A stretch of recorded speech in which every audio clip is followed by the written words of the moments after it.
So basically, this thing, when you move the tire, let's see if I can get a steady shot.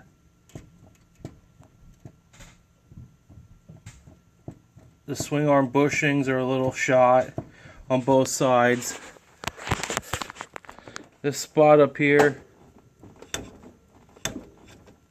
you can see the top of the strut moving around.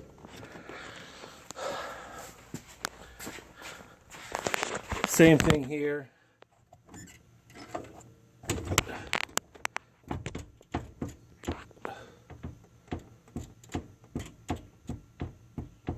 Lower control arm bushing shot. My friend and I actually cammed this spot up right here.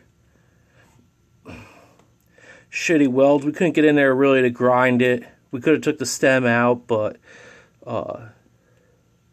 basically what was happening is what the tie rods, the inner tie rods are connected to, once they were connected, it would bend that piece of metal that they're actually connected to. We weld it in these gussets here, and it turns on a dime now.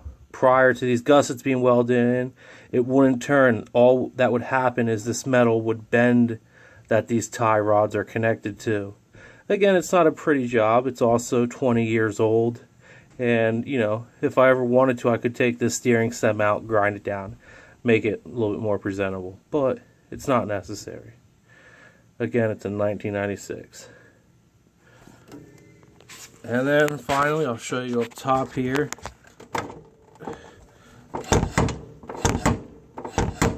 We're going to try and stiffen up this front end. It sounds like it's going to fall apart when it goes through the woods. Let's see what we can do here. And I'll cut you back on. Okay, the first thing you gotta do is disconnect the caps for the oil reservoir for the gas tank. And because, same thing, it's a 96, it's not really that new. I didn't bolt any of the plastics down as far as I can remember. The only thing they're holding them on is the gas cap lids. So, we'll take them off now. Okay, so unfortunately, to get this front bumper or front fender system off, we're going to have to remove this reservoir. Right there is a rivet. Right there is a rivet. I'm just going to use regular rivets that I have to replace it when I'm done back on. Underneath, there's a rivet there. There's a rivet there as well. And then 2 bolts in this front system will come off. So, alright, I'm going to remove that and I'll cut you back on. Front fender off, the plastics around the gas tank, not the gas tank, but the plastics around the gas tank, and the headlight housing. Now, we have open access to why this shock is allowed to move so much. That's the first thing we're going to fix on both sides. I'll tune back in a minute. The same ones I believe that I used right here, I'm going to use those to take out the slack in between the strut tower and the strut. They are not here, so we're just going to use some metal. It's old, we'll get away with it. Let's go. So I just got back from taking this for a quick spin.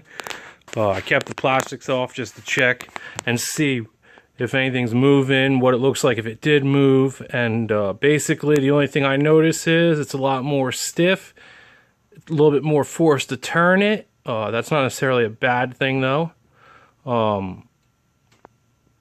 But I'm probably going to have to put an additional washer on top as well, due to the fact it's collapsing the washer that's there now. It could rip the washer, or the washer could pull through the hole due to them being oblonged. Next thing I'm going to check on is I'm just going to tighten all the tie rods, put new cotter pins in, and then I'll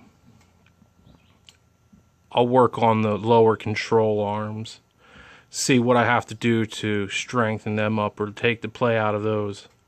Alright, I'll be back. Okay, basically what I did was I tried to adjust these or tighten these up.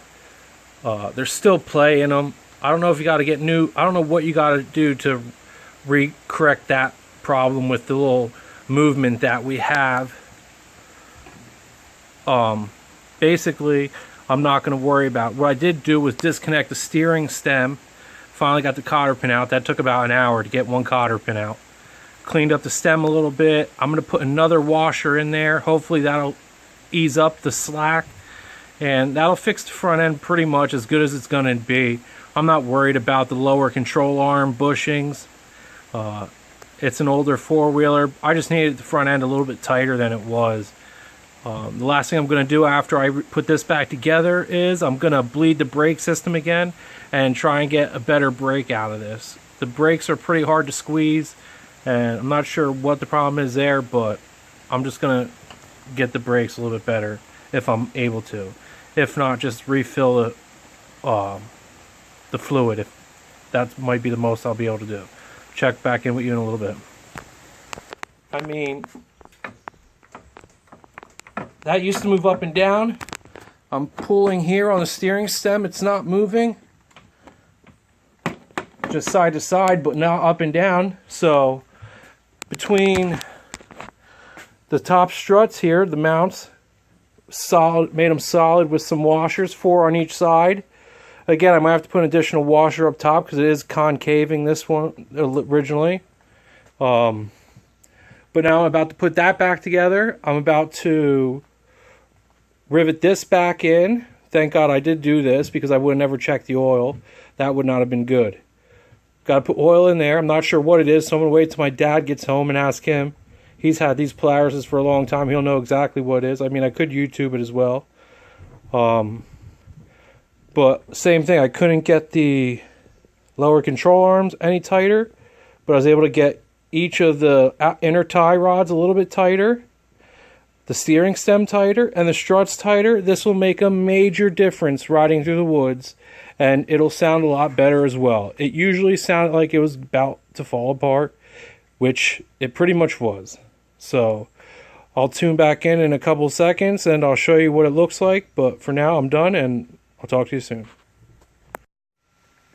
Okay, I got the tie rods tightened down. I got the cotter pins in. I'm going to come back up and tighten these bolts right here. If you noticed, I found a bulb. Automotive bulb. It's a halogen bulb.